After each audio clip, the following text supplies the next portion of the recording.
Welcome back, guys, to another episode of Authentically Albertan. I am here in the alcove, and this time I am joined by our new host, Sam. Sam, how are you on the host chair? I am very, very fine, and I'm rocking the host chair. But I cannot be the host. I can't even try. Thank you for being here. I wanted to ask you, how has your experience in Calgary been like? How long have you been here? I've been here 12 years now and counting, 12 winters, 12 summers. It's been amazing. What about yourself? I have been here 5 winters, 5 summers, 6 winter. 5 summers, 6 winters. So you Yeah. came during the winter. Yes, I did. How was that Yes. transition like? Where did you come from? Oh my goodness, Nico, you don't want to hear that story because that story brings a lot of memories to me because I remember coming down the plane.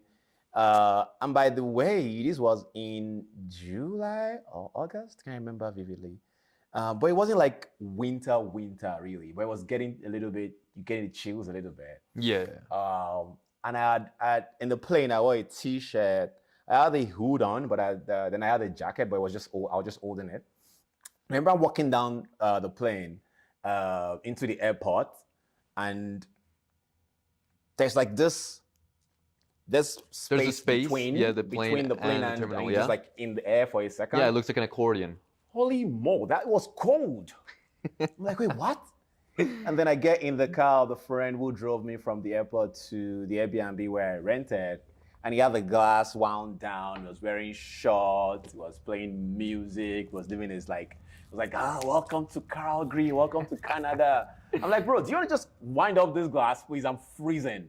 Turn up the heat. Yeah, just Yeah. wind up the glass first. Just wind up this glass, because the glass was down. But it was so cold for me, and he was laughing at me at the time, like, oh, you're gonna get used to it soon. News for you, I am not yet used to it.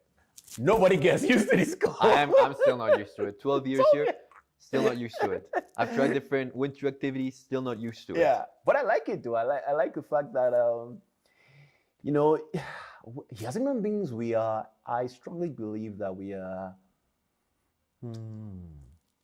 are a capsule of times, capsule of seasons and events.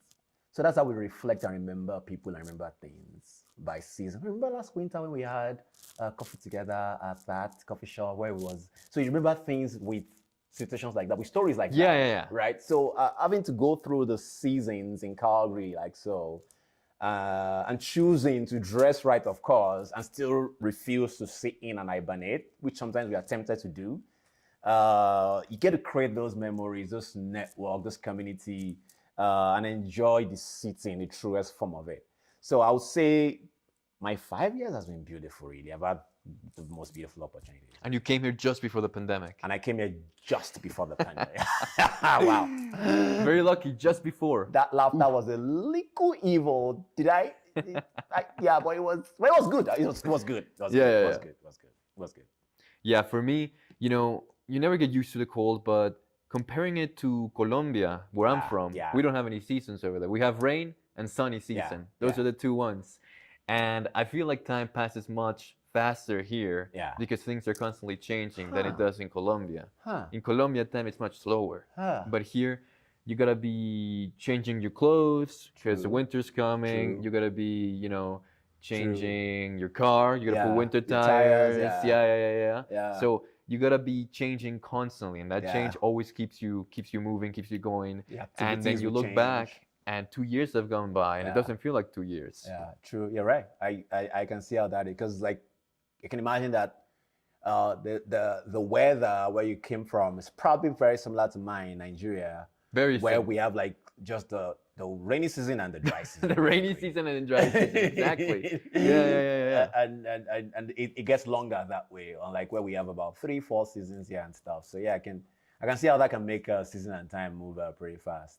Would you say though that you've grown, you've become Calgarian in that nature of existence, or you still have like your Colombianness to you and you still yearn for? Very, very, very strong Colombian roots. Because when I came here, a way to keep my culture, my mother, she made me write stories. She made me write stories that were 3 pages long, all in Spanish.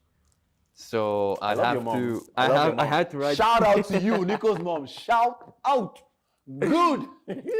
I had to write 3 pages, all in Spanish, and then she would make me read it. Like it. And as I was reading it, every spelling error, she would say to me, okay, you gotta fix that. You gotta add an accent here, an accent there. You gotta erase this letter, replace it with a letter. So I'd be reading and she'd be interrupting me like, that letter doesn't go there. That accent doesn't go there. Your mom is the real MVP. She knows her stuff. She's like, you are going to learn the culture. You are going to stay with the culture. You're going to breathe the culture. I like it. I like it. But Shout out to you, Mom. It's so important to keep that those different perspectives, because Yeah. you never know how it'll impact your craft. You know, you never know how it impacts your creativity. Sure. You know, I imagine you put a lot of Nigerian culture into your work. I do, Nico. And I think that for me, it's, how do I explain it? So it's a mix of the spirit of Nigeria that I find that I cannot run away from. And that spirit that keeps tugging at me is the spirit that wants to celebrate variety. I want to celebrate diversity. I want to celebrate strength. I want to celebrate underrepresented voices, really. Yeah. Because in Nigeria there are 3 main tribes, people will say. Like 3 main cultures? 3 main, yeah. Okay. 3 main. There's a lot more. Yeah. Like the 3 main in the textbooks. I have a bone to pick with those that wrote those books, but it's okay. Not tonight. So they will say the Hausa, the Igbo, and the Yoruba. Those are the names of the 3 main tribes. Hausa, Igbo, Hausa, Igbo, Yoruba. Yoruba. Nailed it. There we go. Nailed it. Okay, let's get serious. Okay, however, I am not from any of those 3 main tribes. All right. I'm from a smaller group. And in the mainstream of conversations, of things happening, of situations, of events, of stuff, we're not usually the first names that you mention. So that's kind of how the spirit around my nurture in that sense. So in my work these days, I can't help it. I still get drawn to those kind of stories. Right. Those kind of stories that are not like the mainstream kind of stories. The stories what's happening behind the scenes. I get drawn to voices that need to be amplified. Whether it's a social related conversation, whether it's a health related conversation. So I just get drawn to those kind of stuff. Some people call it the underdog stories. Yeah. That's what drives the kind of work. That's the Nigerianness that I bring to my artistry these days. And is there an attribute of your culture that really shines down on those, on your art, on your creativity? Yeah. For example, I know that in Colombia, we've got many cultures and we separate them by the way we speak. So the accent that you have when you have Spanish, that kind of assimilates it to a typical region of the country. So we've got lots and lots of accents. And each one is known for different attributes. So some are funny, some are cranky, and they're portrayed like that. Yeah. So is there an attribute you bring into your creativity from your culture? That's a like I can see you're very energetic. You nailed it, bro. Nico, you nailed it. That's the one thing we are known for. In fact, people typically just say that we are loud. But I mean, that's Latinos as well. That can be said about lots of Latinos. Right? Okay, thank you. I'm not alone now. I don't feel it. So that's and it's cultural really when you look at it, because there's arguments about nature and nurture, and things that shape us from a blank canvas to a collage of expressions now as we grow older. I think loudness will be one theme that keeps showing, and the way but it makes you stand out. It makes you stand out. Yeah, and the way it helps my work, Nico, is so I like to find people And I'm sure you'd also agree with me, Nico, that the work that we do, a lot of times, people come into your space with a veil. Yeah. Right? Like a certain wall that you gotta break the ice. Yes. Especially in this line of work, in Yes. this interview Yes. work, you know, you gotta figure out, How okay, to do they unveil. like this place? Do you like this other thing? How can I talk best where they can express their ideas? Exactly. So you feel me? So people come into your space with that veil, and imagine that you be the creative in this space. You need to now unveil them and reveal their soul. Because that's what I like to do with portraiture offering. I want to find your soul. What makes this person tick? Who is this person? Yeah. I don't want to say smile. If I say smile, they will smile on action. But that's not the smile, right? And I'm not a comedian also. So one of the tools that I use is my culture. So I am very, so my heart is very on my open, sleeves. very extroverted. My heart is on my sleeves. It's easy for me to get there, even if I'm having a bad day. And sometimes the bad day is what I will also just use as a tool to get there too, right? Yeah. Emotions are not bad. They're just feelings, right? So that bit of my culture helps me to unveil souls more easily, I would say, than if I didn't have that. Yeah, whether it's true photography, whether it's true conversations like this, whatever interviews, it is. Of course. Yeah, of course. We give ourselves. I'm sure you don't even have to tell me. That's who you are too, because yeah, we met in February and we just connected soul to soul. Like, exactly. Yeah, so that's how. We actually had this type of conversation with a previous guest who was a photographer, and just like you know, she photographs lots of things. One of them was weddings. So one of my questions was, okay, as a photographer of a wedding, how do you get that emotion out of people in camera? Do you go around being very social? Do you write on your contract, must be happy during wedding day? Or how do you make sure that they get the just the attention, you know, get that spark in there? And yeah, she told me that a lot of discussions happen beforehand about, you know, a lot of people want the candid photos, the documentary wedding photos, and you gotta bring up a point as a photographer that, like, it's up to you to capture it as a photographer, but it's up to them to, you know, live it up, to really not worry so much about the photos when the ceremony is happening, but just afterwards, you know, and during the ceremony, just to live in the moment, and let the photographer do their job, which is observe and capture these moments, which I think was very essential. What about you? How do you approach weddings? Have you shot weddings before? Yeah, I actually had a wedding yesterday. Well, sorry, I actually shot a wedding yesterday. Yesterday wasn't my wedding. Yeah, so I agree with your guest 100%, Nico. Personally, though, I'm a mix of those two worlds. So documentary style, where I'm just a fly on the wall, and just taking in the experiences in front of me, and finding angles, finding different lighting situations, finding interactions happening in the room, because those things happen by themselves if you just can drop your camera for a second and watch. And I usually tell my friends that go out to shoot with me, I'm like, your camera is just a tool. You are the photographer.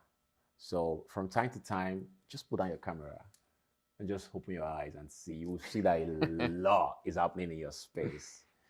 Because sometimes as photographers, we get caught in behind the lens, in the settings, right? In the settings and the dials, and you just get caught in all of those things, and then you miss out that is a world in front of you.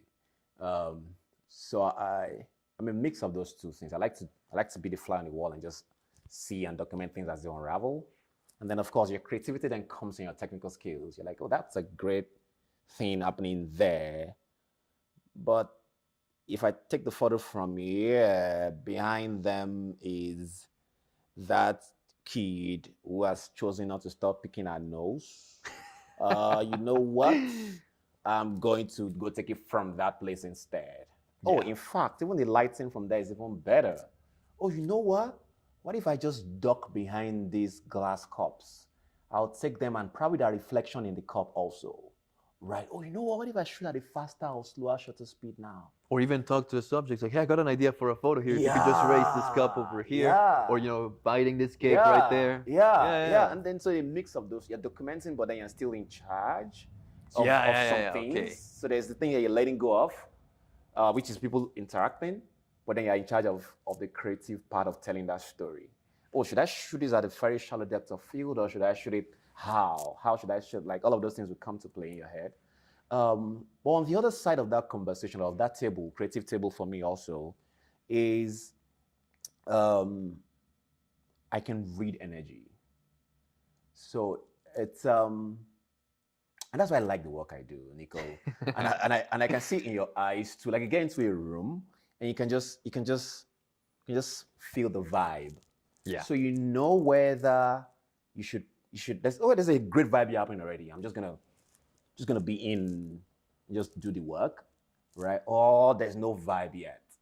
If there's no vibe yet. See, I'm the life of the party. I'm gonna bring that vibe. You're gonna bring that vibe up. Yeah, of course. I'm gonna turn it up, right? Turn it up. I can feel me revving the engine. Can feel people picking up the energy. People, we are transmitters of energies as creatives, especially in certain kind of field, right? Whether you're playing music, you're transmitting energy.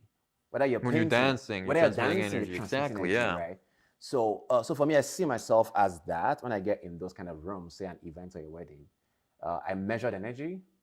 Sometimes even the event might dictate that it should be mellow. You can go to a wakekeeping, for instance.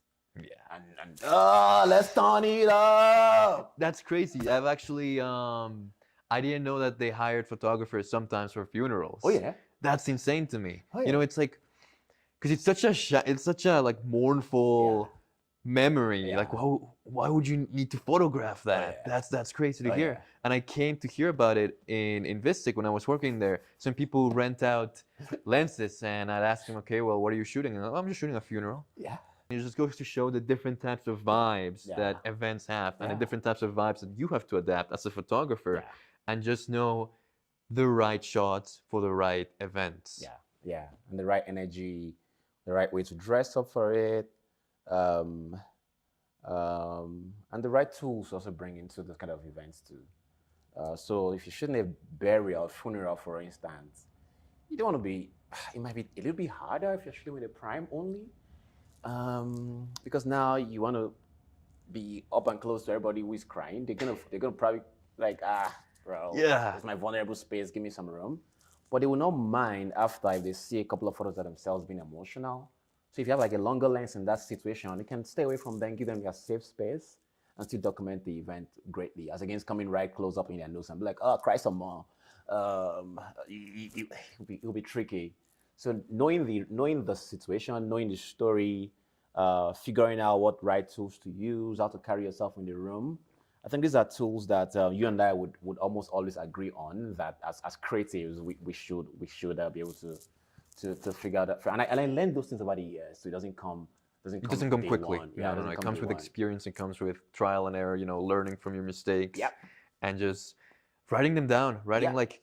Down. Okay, next time here's what I got to prepare for a funeral.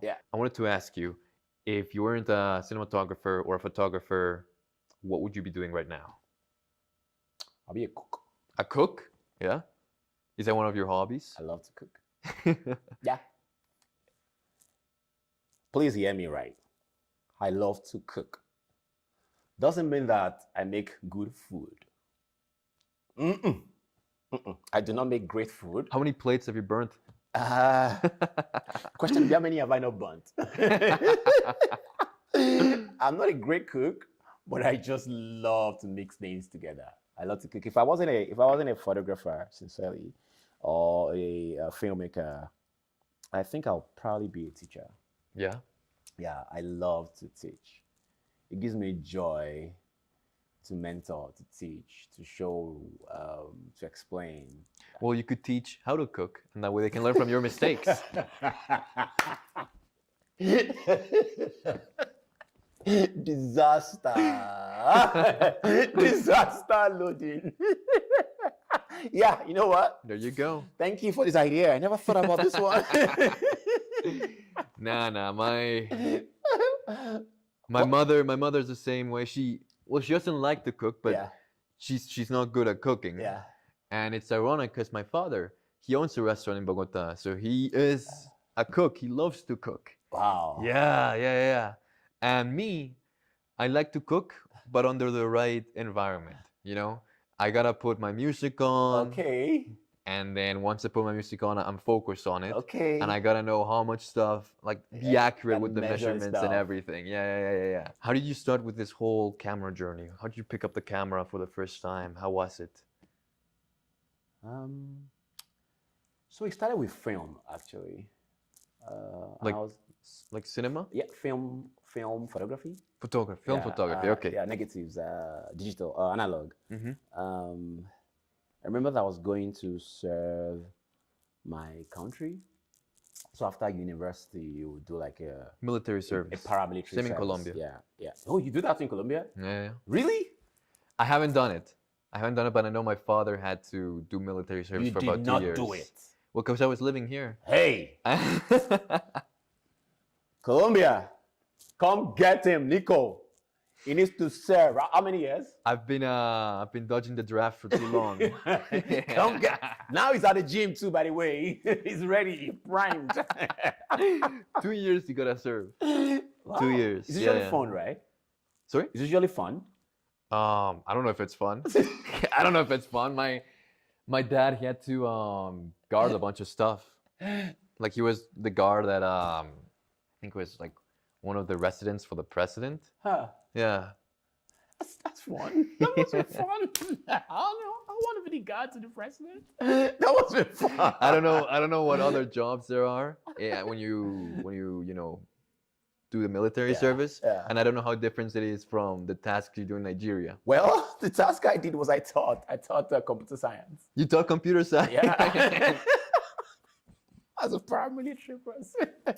I was a teacher. Yeah, that's what computer I did. Science. That's what I did.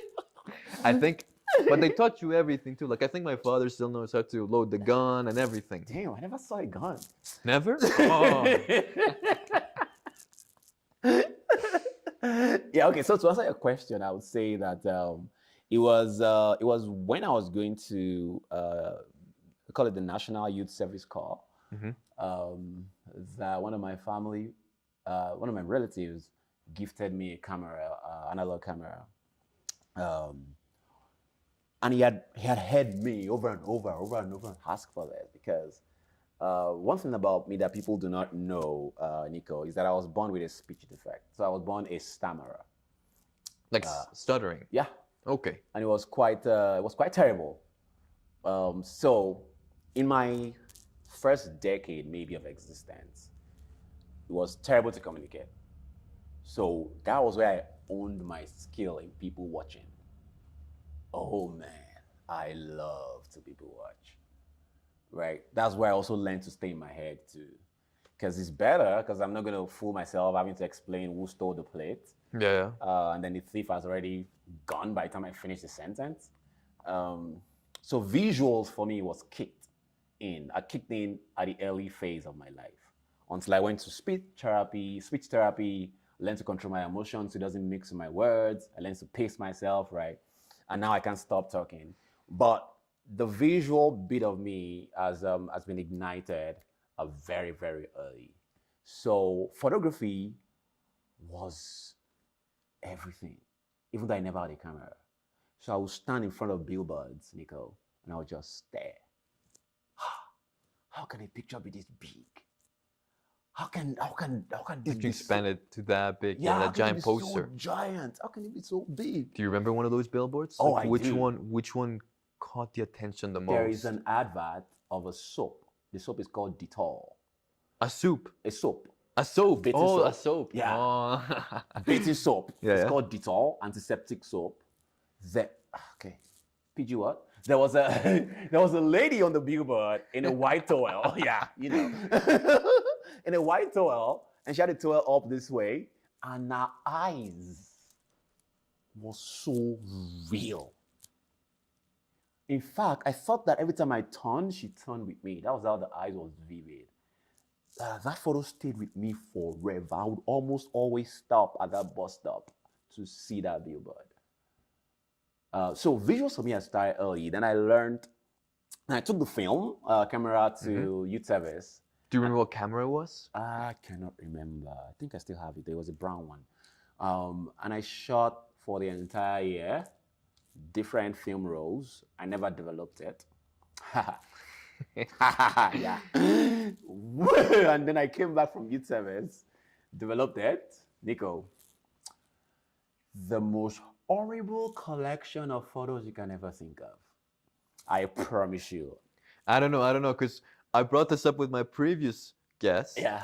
With in a previous episode. Yeah. And we were talking about how film is coming back, and I told her that back in high school, you know, the preppy kids, the trendy kids, they got film photographies. So they would be, you know, a certain aesthetic to them, right? Yeah. And then they would take a lot of photos, you know, they bring them out during parties, bam, bam, bam, take out photos, and they would say, yeah, it's going to be great. It's going to be like we're in the 90s again, we're in the 80s. And then they would go, take out the roll, develop them, show them to you. It was all black. It was all underexposed. Like, see, it's a trend. It's a trend, everyone. It's like the 90s. So I know what you mean. I promise if it was underexposed, I would be fine. It was that you could not tell who was in it because the head was not in it. Oh. Or half of the face was all I took. The rest was just another car that was driving past. Or all I got was the person swinging their hand in the shot when they were trying to pose. I promise you, no photo was complete. Composition was terrible. But you know what I started thinking about lately? I think I would do a collection of that photo series and have an exhibition with it to show people or to encourage young creators and young photographers is that nobody starts perfect. None of us starts perfect. Like, hey, whatever you think of your mentors these days, remember one day they could not compose a head in a photo. Remember one day they could not expose their photos properly. Remember that we all start from someplace and we just have to grow into wherever I want to go to. So I think I will do an exhibition with those photos, just a collection of, hey, this is where everything started from, people. I can see the light. Here is the light, comes to the light. But that was how it started for me. And then I just got curious more when I came back from youth service, and I went to school to study photography, digital photography. Then I also went to school to study filmmaking. Wow. And then I moved to Canada. Before I moved to Canada, I had owned a studio for almost 10 years in Lagos, by the way. In Lagos, and I fully explored digital photography to a nice extent, I would say. But coming here started a new momentum for me, really. So that's how it started. I started from film. Started from there, billboards. Now I can talk with visuals. Now I stare at people. Now I went to National Youth Service. Now I'm here. Sorry, I'm talkative. That's a very, very, that's a long journey, and I wouldn't have imagined the billboards. I think it's very unique to you that you caught these images and boom, that one just stuck by you. And then again, I imagine it must have influenced some of your work too. Yeah. So I wanted to talk more about your work, about the documentaries that you've made. You've talked about some expositions that you've done here and there. Which one cost you the most? Which one did you feel was sharing with the world, you know, this knowledge, these techniques, this passion that you have? Like, which one had the greatest impact, you feel like? That's a tough one. I would say when I got a chance to exhibit a collection of work at the Art Commons that was related to my father. The title was actually my father's nickname, Professor Jai. Professor Jai it's a Yoruba word that means live life at your own pace. Live life with caution, in a sense. take things one step at a time, basically. My father right now is one of my biggest cheerleaders. But it wasn't so from the beginning. So he got around. Yeah. I think that was finally where my father started, like, you know what, maybe this guy's onto something, right? All my siblings are either the banker or the engineer. How many siblings do you have? I have 4 of them. 4 siblings. Are you the middle child? I'm the 4th. The 4th. You're the youngest one. No, I'm the 4th of 5. Oh, 4th of 5. Yeah, okay. Yeah. So, and they have all of these kind of jobs, right? I'm the one that chose to be this idiot. That wants to do art, in business, of course. So having to do that, kind of like, it did me a lot of good in my mind. Yeah. My relationship with him also, and I never stop. I'll say that's probably one of the biggest. That's the most impactful one, from a selfish point of view, that I would say. So how did you express that? Like, what was the exhibition about? Yeah, so the exhibition was exploring my roots. Yeah. So a lot of the work that I exhibited was work that I'd done before I came in, and then work that was inspired by the work that I'd done also. So what I meant was, I started a body of work that I was doing portrait from different places in the world. So I got a chance to continue here.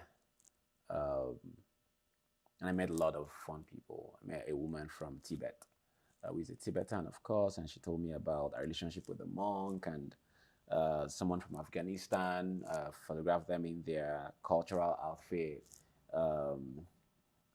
Met somebody from Greece, and she dressed up for me in their cultural outfit. Nice.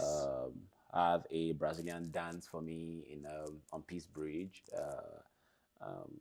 So this is the kind of work that I exhibited. I exhibited a lot of work that showed people within their culture. And then I tagged everything. Professor Jai, sub-theme for that was red. Okay. I was trying to talk to who we all are, because we are all red. We all bleed red. Whatever I You're sitting on the red chair. I'm sitting on the red chair. We all bleed red. Yeah. So I'll say that work was pretty profound for me too. Yeah, you're showing people, their roots, their culture, and in a way bridging it to your roots, to your culture. Yeah. And I got to exhibit photos of my father. And what does he do, your father? Say again. What does he do, your father? My father was a carpenter. He's retired a carpenter. now. Ooh. Was a carpenter. He's That's retired a tough job. Oh. That's a very, very tough job. Because here, they always tell you, people who miss fingers a lot of times are carpenters. Yeah. Like, there's real sacrifice in that job. That job is hard. That job is hard. And think about that, you're not even in a place where you have access to all of the beautiful machineries. Yeah. So all of the things, most of it has to be done with hands. Whether you're carving a furniture, whether you're going to smoothen it and sandpaper it, whether you are cutting wood all day and measuring to size, whether you are shaping, and so all of those things is with hand. And I was lucky because I got to also work with him. And today, there's almost nothing I can fix myself. I do my furniture. My studio, I renovated my studio myself last year, December. I'm renovating again this year, December, and Christmas also. So it's hard. Very impressive, though, that you renovated your studio and everything. Oh, yeah. But it is tough. Yeah, it's hard, but it's tough, yeah. Sorry, it's hard, but it's fun, I was going to say. It's hard, but it's fun, right? It's hard, but it's fun. Because hard work never kills, really. I think hard work is you hate it before and during, but afterwards, you see the result of what you see the result. Yeah, I agree. Yeah. But I don't know if I ended my thought. I think I did. Yeah, you told me, he was a carpenter and all that, and I can see the contrasting thought between photographer, cinematographer, behind the camera, and then over here carpenter, which is more seen as a trade, and then working with the arts, completely different worlds. Yeah. I think for him too, he was trying to, he didn't want his children to live the life he lived. He felt like the life he lived was too hard, or the life he was living was too hard. He wanted his children to live a different kind of life that was easier for them. Yeah. So running, and I think that's what every parent wants. Yeah. Running the business, Nico, is not child's play, right? It's another kid. It's your life, literally. So and is my favorite go-to now. So if I'm going through any tough time in my business, I call my father first. He knows the answer to it. Yeah. Like, should I expand? He knows how to tell me, no, this is not the time to expand. Should I? Yeah, he's my person because he's an entrepreneur. He ran business all his life. So I saw that. I'm living it now, and I'm grateful that I have my father who has walked the walk, who has walked the walk. He walked the walk, talked the talk. Yeah. So now he gets to talk to me. And I wanted to ask you, when you mentioned the community here in Calgary, the wonderful things you found here in Calgary, I wanted to ask you, what brought you here to Calgary to begin with? Why did it call to you?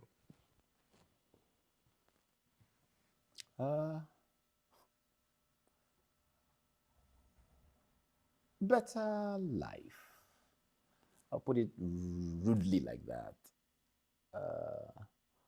But it was, that's a short answer. If I want to expound on that, it was mathematics, basically. It was, okay, how much do I have in savings?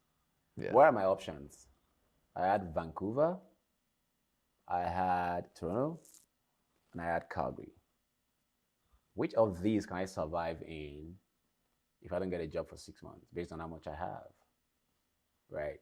And Calgary, Toronto and Vancouver drain you. They will drain me in the blink of an eye. But Calgary was the coldest. And I'm like, cold never killed a person. Toronto gets up there. Toronto gets up there Really? too. Yeah. Yeah, I'd say Toronto's kind of like a bigger Calgary. Yeah. Yeah. And there are more people there too. Exactly. Yeah. More people. But of course, it's more expensive. Yeah. Yeah, so that was how I got. I never. Oh, and then I saw that Calgary was at the time. I don't know what it is right now. I think it was the cleanest city to live in the world. Yeah. Yeah. I don't know what it is right now. I wonder. But at the time I came in, it was. So that also caught my attention. That's what brought me into Calgary. And what about the landscape, like the Rocky Mountains? I did not know about the landscape. You didn't know about that? Did it surprise you when you went to Banff? It did. Yeah. But what surprises me now, really, is what you just said now. Like, people talk about the mountains in Calgary, and then they go to Banff. Banff is another city, right? It's a town. In Calgary? Not in Calgary. Yeah. Right? You see. But it's a town. It's a town next to Calgary. Yeah. Near Calgary. What is in Calgary? We also have some mountains in Calgary too, and beautiful nature that we can explore. Like, I do a lot of hiking within Calgary. I've done a few also out of Calgary. Yeah, Calgary has some foothills. Yeah. Like, say, for example, Nose Hill. You can do the Nose Hill. Yeah, you can do the Nose Hill hike also. And then Fish Creek. I spent my childhood in Fish Creek. Beautiful place. Jumping into the river. Yeah. We used to have a stone there, and every afternoon after middle school, we used to go down to grab ice cream and jump from the stone into the river. I think Calgary is not telling the story well enough. That's why people come from outside, tourists. They rent an Airbnb in Calgary and then travel to Banff. Like, have you explored Calgary? There's so much here. There's nature here too. Yeah. Well, because the thing is, I've always considered Calgary becoming a city just during the Stampede. Like, there's 1 week where Calgary feels like a city, and that's during the Stampede. After the Stampede's over, it goes back to that small town feel. Yeah, we should tell our stories better. We're so much more than Stampede. Yeah, exactly. So much more than Stampede. Calgary is beautiful. The people are beautiful. I like to say that Calgary is cold, but the people are warm. The people make it livable. People are so warm. Of course, you would always find some bad eggs every once in a while, but in most cases, you probably come across people with good heads. Yeah. Yeah. Good hearts. Yeah, good hearts. Yeah, I agree. What has been your experience so far in Calgary? My experience? Yeah. Well, my experience has been, it's just been very, very, again, I'm an only child. So Spoiled brat. I've always been spoiled. That's true. You know what's even worse? That my birthday is 10 days away from Christmas, and we celebrated Christmas and my birthday. So it was never mixed in together. Double spoiled brat. Yeah. So coming here, I just came here with my mother 12 years ago, and a lot of the people that I hang around with, a lot of the people I talk, I chose. So it was about chosen family. A lot of people talk about that. And in school, what I would do was I would hang out with different groups, different days. Because that way, if one group was having drama, you could go to the other group. And if that group was having drama, you go to the other group. And then you end up returning to the other group. And by the time you turn to the original group, the drama was gone. Yeah. So I want to say that I got to experience a lot of different lifestyles and see how different people acted. And again, people watch too. And then even despite all of that, still kind of stick to my guns and stick to my culture and stick to who I am as a person. So I would say that Calgary has been very eye-opening and very rewarding in different types of experiences. Do you eat out a lot? Eat out? Yeah. No, I'm the type of person who likes to make their own lunch. If you have to eat out though, where will be your go-to place in Calgary? I have this cafe. I have this friend, and she and we like to go out sometimes and eat very late. Yeah. So I have this cafe that I think is from either Morocco or Ethiopia, one of those places. And it's one of the only cafes in Calgary that stays open past 10 p.m. Wow. So we go there. Wow. And it's like cultural food. Yeah. Or traditional, what they call it? Traditional, cultural, but also like different things, from around the world. Is it food that you're familiar with? Sorry? Is it food that you're familiar with? Yeah. Yeah. So I mean, we picked the place because it's the only place that's open after 10 p.m. Because, like I said, Calgary is very small town. It's got a very small town spirit. Yeah. So for you, it's your love for Calgary. A lot of it is also rooted in exploring diverse kind of experiences. Yeah. With food, places that you go to, and then coming back to the base again. I'd say so. Yeah. I'd say so. Just having the different opportunities to explore, and of course, in Bogota, I was born in the capital. It's much more of a big city feel that I like. I like the energy of big city. I like cities that are open 24/7. When I went to Rome in Italy, there were places that would open at 6 a.m. for breakfast, then be open until lunch. Then they would close down from 2 to 4, 2 to 5, the Italian version of siesta. Yeah. And then at 5, they would stay open until 1 because they know that Rome it's a city that lives, it lives 24/7. And that's Bogota to me. Calgary, it's much more different, and I miss that energy. I wait for that time where Calgary can truly take its place. I think that Calgary is on the very edge. Well, I think once we do that, yeah, we should be capital of Alberta. It shouldn't be Edmonton. Yeah, I agree. Yeah, let's fight them. Yeah. But I think we have the resources, we have the people, there's a culture is brewing. You can almost feel the bubble, and it's unsettling right now. But I want it to just tip over. And of course, some people will frown at it, and it will probably ruffle some feathers. But we're almost like, that tease. Calgary is like a tease. Yeah. It's not there, but it's there. Like it's just on the edge. Let's push it. I wait for that day when that's gonna happen. Really. I would say it's a city of opportunity now. I agree too. Yeah, it's a city of opportunity, and we'll see what happens. We'll see what happens in my field, in cinematography, in film, in movie making. It's a bit limited because obviously, a lot of the months here are cold. A lot of people don't want to shoot out in the snow. But when it's summer, a lot of people want to come here because we get more daylight. Yeah. We get far, far more daylight than any other place. You don't have enough hands to exactly because everybody's now booked. Exactly. But during the winter, things kind of slow down. Yeah. But aside from my career, I see different opportunities popping up everywhere for different people. So that's what's great about the city. True. That's why we love our blue city, our blue sky city. Calgary, Mohensis. Okay. Now, the horror story segment, we haven't done it in a while, but it's about a horror story that you had in your profession. You know, you can tell it as gruesome as you'd like, as long as you keep it PG. And you gotta let the audience know, what did you learn from it? What challenge did you overcome, and how did it change your viewpoint on your career? So I had a client who was very picky about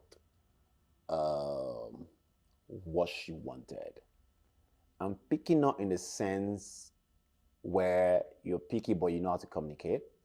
So you're picky but you can't even communicate what you're trying to be picky for, or picky to what you're trying to pick, basically. So it was very ambiguous for me. She was a makeup artist who wanted to create a portfolio. And she was explaining a lot of the things she was saying in words. And it was we're not really converting to anything for me. And then I had requested for us, why don't you share a mood board? Let's see photos. Maybe photos I can understand what you're trying to say with photos better. And then she would just never reply. What she would say tomorrow, and then that never came until production day. Oh no! Yeah. Production day, and I had negotiated badly too, by the way. So I wasn't coming in very enthusiastic because I felt like even before the shoot, before the production day, I feel like I've already the value for what is already gone at this point. I'm just what have I? So I already kind of like began to feel. I started. And what was the event? What were you shooting? It was a portfolio shoot for a makeup brand. Okay, gotcha. It was a beauty shoot. And then we got there. It was a rainy day, by the way. Nowhere to park. And I'm saying this intentionally so you can see the build up, right? Nowhere to park. Then I eventually found a place to park. I had to carry my gear from a very, very far place where I found the parking to the production space, to the location site, to the location. And then I got there, they had not opened it. Follow me. So here I am, outside, under the rain, with my gear. Of course, my gear's in the box, that's fine. But I'm there getting wet, and I'm calling, nobody's picking the calls. Eventually, they show up, they open, and they're all breezy, happy, smelling nice. Here I am, all wet, and they expect me to be in good spirit, right? But I am not, I'm pissed.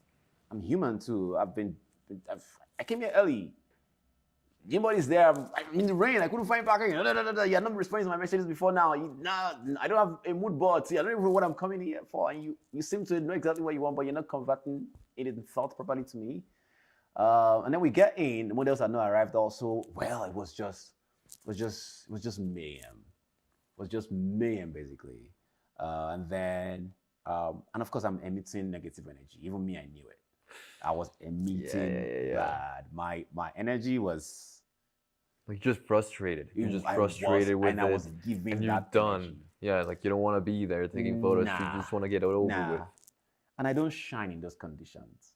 I like for things to be liquid. I like everybody to be, even me myself, I couldn't even give any nice energy. So, and then finally, she acknowledges all my messages and says, hey, by the way, I saw your messages. I have the ideas now.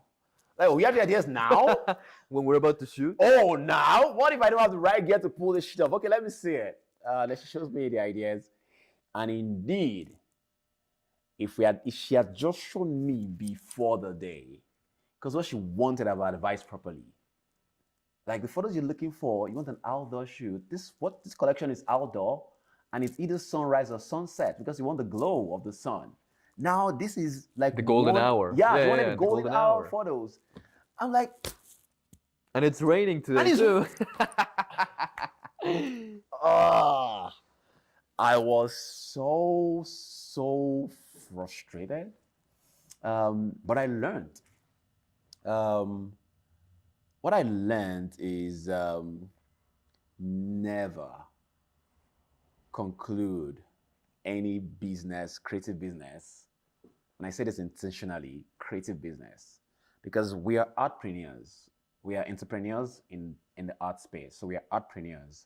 We are artists who are entrepreneurs, right? So we must never conclude any business conversations without getting a full brief from top to bottom. And then everybody must be on board with that brief. So what that means, everybody must be on board, is that you asking me to create this content or this work for you, you're not the only person that is going to be in this conversation. Yeah. Because suddenly, the sound person will come and say, oh, the location you guys chose is not great for us, it's not soundproofed.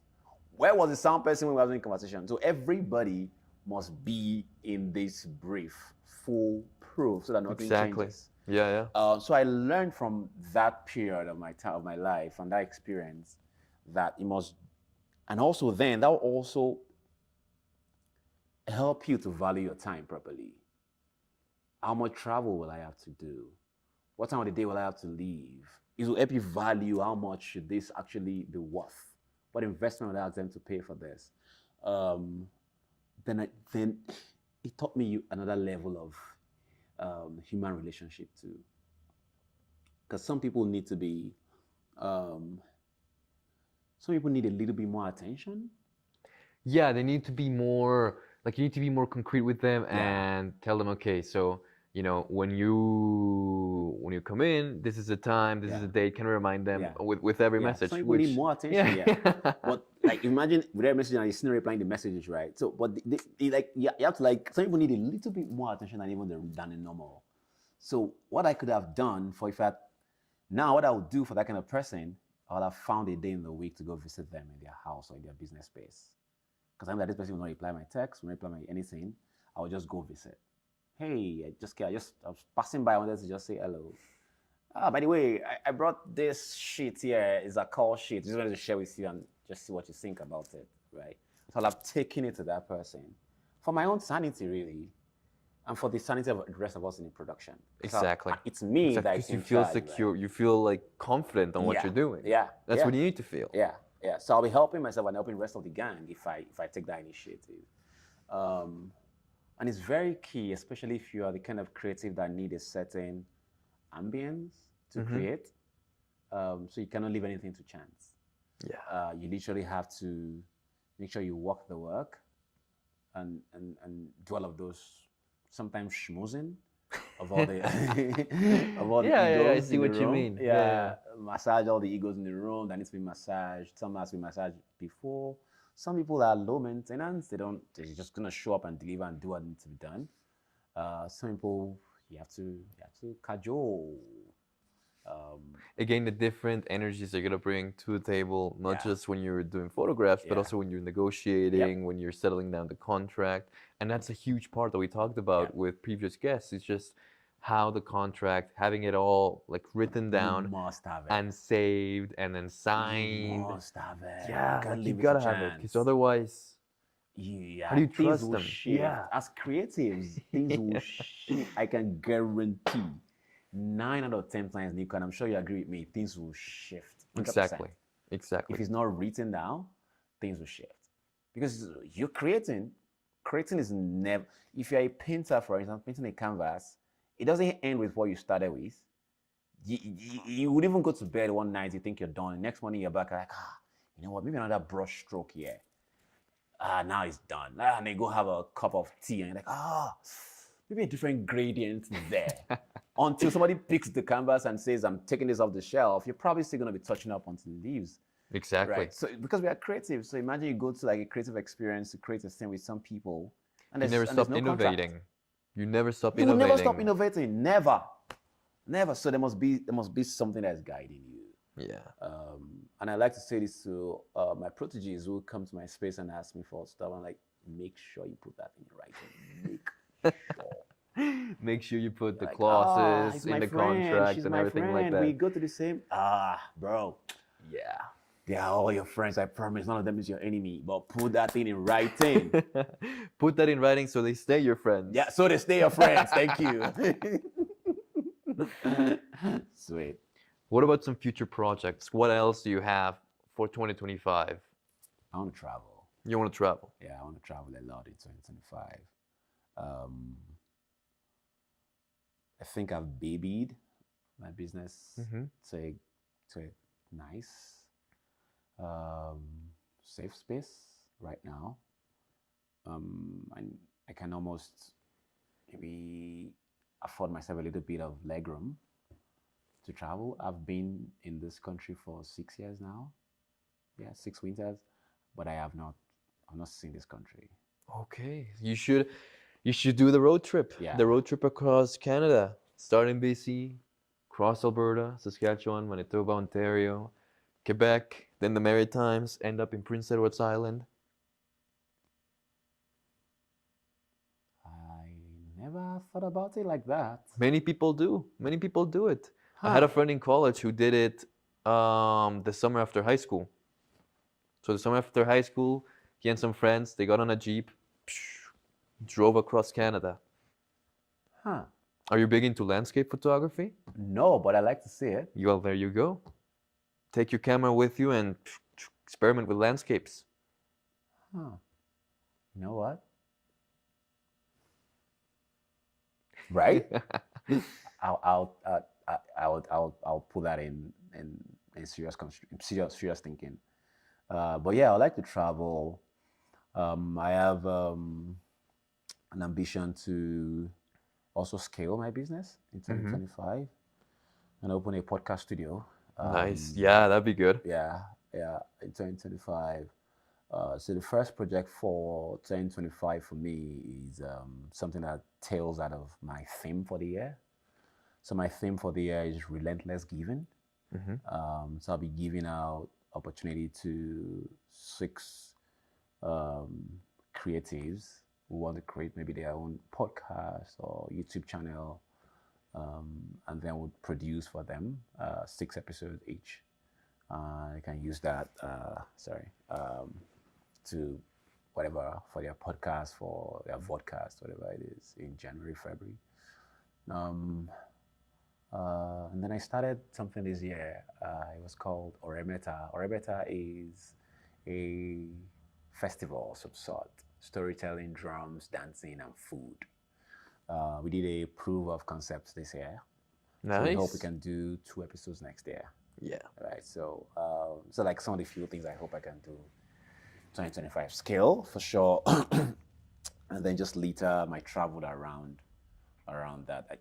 The biggest thing for me is travel, really. I want to travel in 2025. Maybe I would suggest you do a trans-Canada trip at the end of summer, beginning of fall. Yeah. Because then if you end up in the eastern side during fall, you can actually catch real fall. Here in Calgary, we get oranges, yellows, maybe a bit of reds. But over there in the east side, they get the full-fledged fall. So the different shades, it goes down even down to purple, to very light yellow. It's a better fall over there.